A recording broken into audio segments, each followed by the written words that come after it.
Assalamualaikum warahmatullahi wabarakatuh. Berjumpa lagi cikgu hari ini untuk soalan nombor 12 percubaan SBP 2022. Dan kalau kamu tengok, ini adalah berkenaan dengan tingkatan 5 bab yang kelima di bawah tajuk kekongruenan pembesaran dan gabungan transformasi. Okey. So soalan kamu kita tengok seperti mana soalan ianya biasanya menyenaraikan ataupun menghuraikan, memberi ayat selengkapnya untuk penjelmaan U dan juga V dekat sini. Alright. So soalan kamu kita kenal pasti terlebih dahulu apakah objek dan juga image. Kebiasaannya, lazimnya cikgu buat macam tu. So kalau kamu tengok dekat sini pentagon KQRST. Okey, so cikgu tulis dulu So KQRST ialah image. Okey, so ini ialah image. Alright. So KQRST ialah image bagi pentagon EFGHJ. So kamu ada anak panah macam ni. So EFG HJ pastinya yang disebut kemudian itu adalah objek. Itu amat cikgu pasti. Dan kalau kamu tengok gambar kamu ini ada 3 objek. Ada 1, ada 2, ada 3. Ada 3 lukisan lah. Dan di sini pun kamu boleh nampak ada 3 huruf. 1, 2, 3. Tapi ke mana hilangnya K, L, M, N, P. Inilah yang menjadi tanda tanya. So kalau ikutkan, ini dia akan pergi ke bawah ini, yang ini dia akan naik ke atas. Okey. So inilah yang berlaku. So cikgu padam garisan ni. Sebab seharusnya daripada objek dia akan pergi kepada cikgu declare sebagai image sementara terlebih dahulu.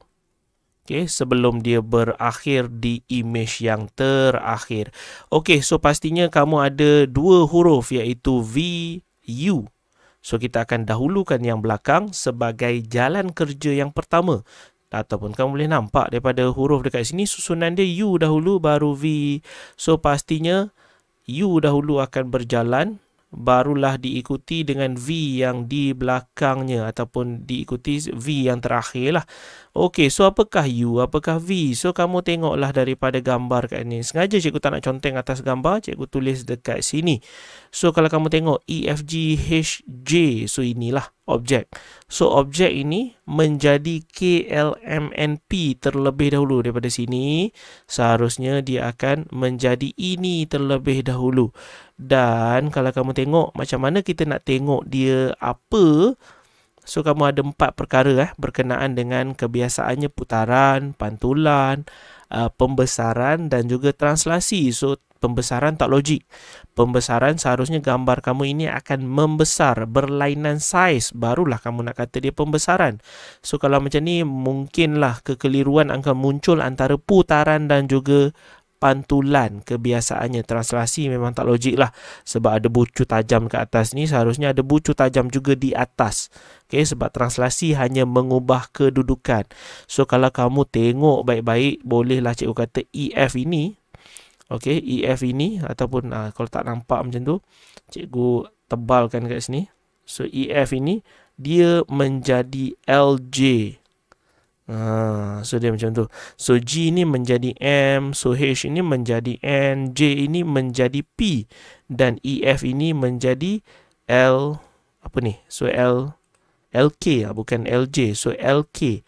So daripada sini menjadi sini seharusnya kalau kita gabungkan so kalau kita gabungkan yang ni macam ni, so yang ni macam ni. So kalau kita gabung dia akan nampak macam tu lah.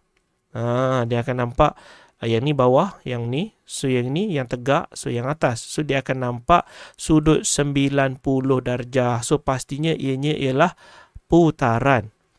Okey, putaran 90 darjah lawan arah jam. Okey, cikgu tulis dahulu. Cikgu akan explain kemudian. Okey, pada pusat.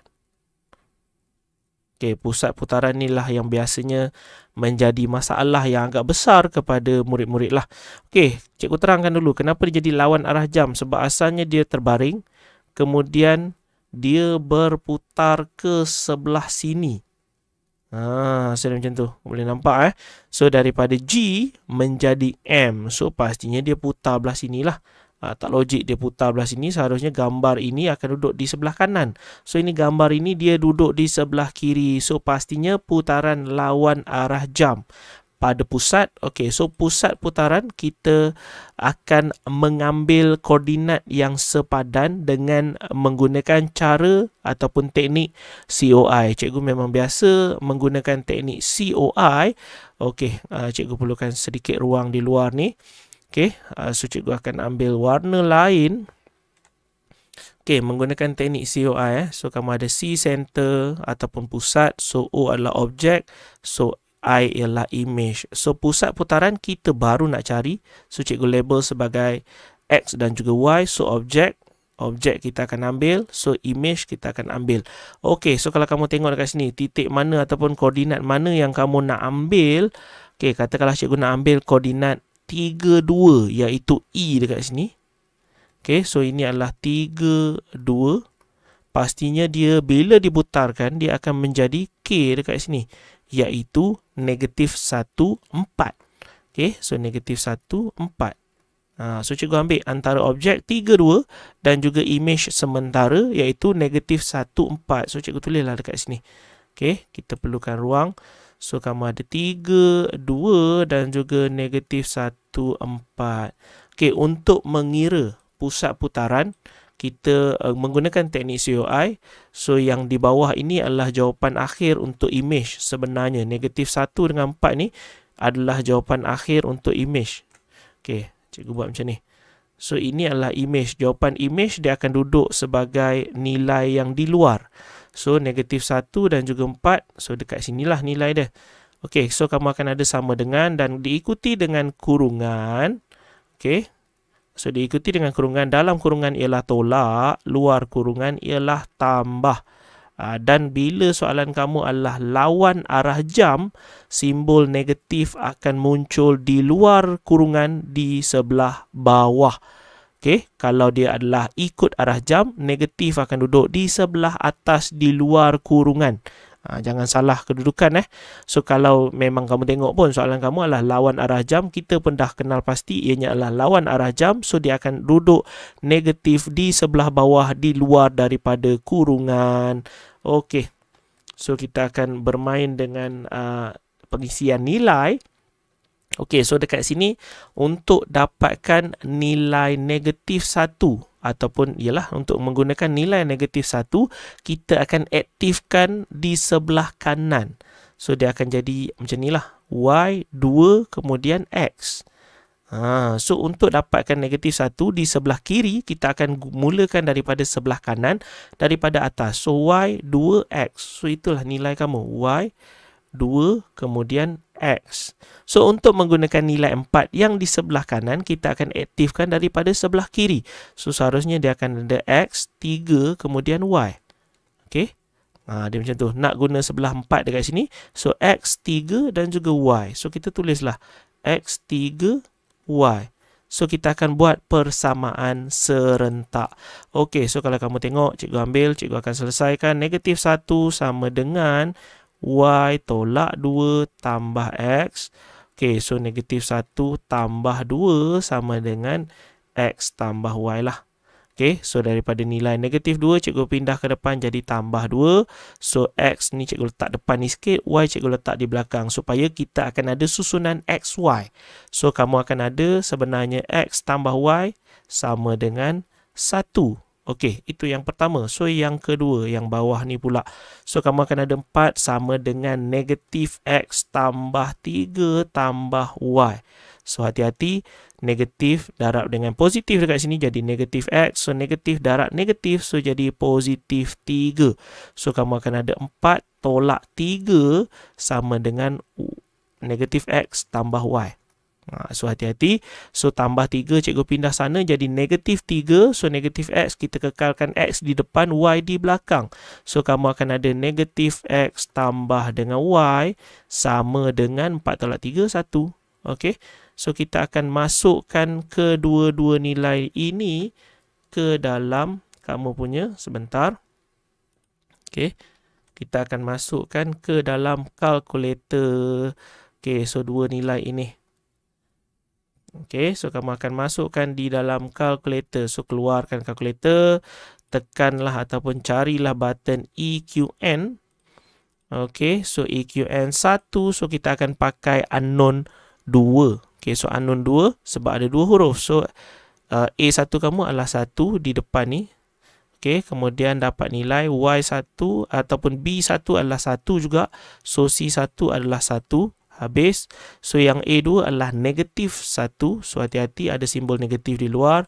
So Y kamu adalah 1. Kemudian yang terakhir juga adalah 1. Dapatlah jawapan 01. So dapat jawapan 01. So ini adalah kamu punya pusat putaran 01. So itu cara dia. Ataupun itulah teknik ataupun kaedah yang biasa cikgu guna, iaitu teknik COI. Okey, dan yang terakhir ataupun untuk V dekat sini.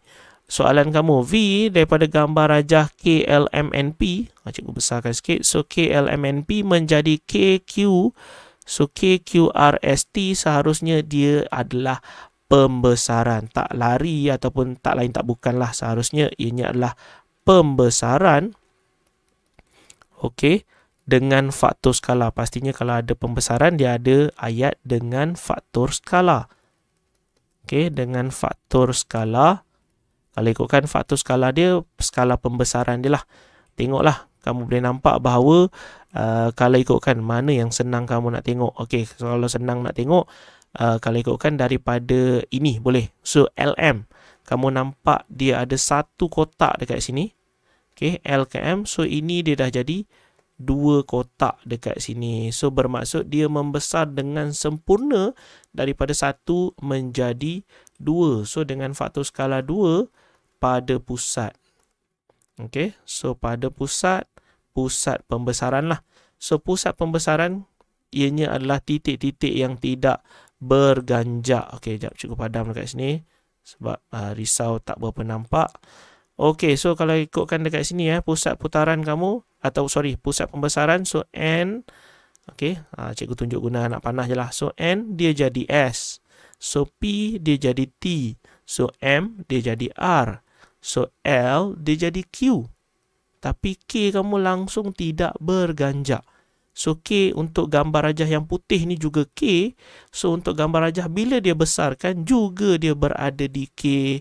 Bermaksud itulah kamu punya pusat, iaitu K negatif 1, 4. So itu adalah huraian untuk U dan juga V lah. So panjang lebar dah cikgu cerita kat situ. So harap kamu boleh faham. Susunan dalam ni tak ada masalah. Mungkin kamu nak tulis pembesaran pada pusat K negatif 1, 4 dengan faktor skala 2, tak ada masalah. Dia punya susun atur tak ada masalah. Cuma digalakkan ikut susunan ayat yang betul lah. Okay, so untuk B, kita beralih kepada B, diberi bahawa pentagon KQRST. So kita tengok dahulu KQRST ini apa benda. So KQRST ialah image. Okay, so ini ialah image yang mempunyai luas 256. Kita akan guna rumus luas image sama dengan K kuasa 2 darab dengan luas objek. So yang dibagi kepada kamu KQRST ini adalah luas 256. So image 256. Okey, keseluruhan ni lah KQRST iaitu 256, manakala dia punya K adalah 2 lah. Faktor skala kamu tadi ianya adalah bernilai 2, so 2 kuasa 2. So darab dengan luas objek. So katakanlah cikgu ambil sebagai O dahulu. Okey, kita akan kira dahulu luas objek ni berapa. So kalau ikutkan ianya adalah 256 bahagi dengan 4. So dapat nilai X. So akan dapat X sama dengan 64. So 64 ini adalah nilai yang berada di dalam ini, 64. So ini juga sepatutnya sama saiz, 64. Dan soalan kamu dia nak luas kawasan berlorek. So dia nak untuk luas kawasan berlorek. So image yang besar-besar ni tadi nilai dia adalah 256. So 256 kita kena tolaklah dengan 64 baru dapat kawasan yang berlorek. So 256 tolaklah dengan 64, so dapat 192. Okey, so itu adalah jumlah ataupun luas bagi kawasan yang berlori. Okey, so selesai untuk soalan nombor 12 percubaan SBP 2022. So kalau kamu boleh faham, jangan lupa untuk ajar rakan-rakan yang lain supaya ilmu kamu terus berkembang. Jangan lupa tekan button like, meninggalkan sebarang komen dan juga menekan button subscribe sebagai tanda sokongan kepada channel Cikgu ini. Sehingga kita berjumpa lagi di soalan yang lain. Assalamualaikum warahmatullahi wabarakatuh.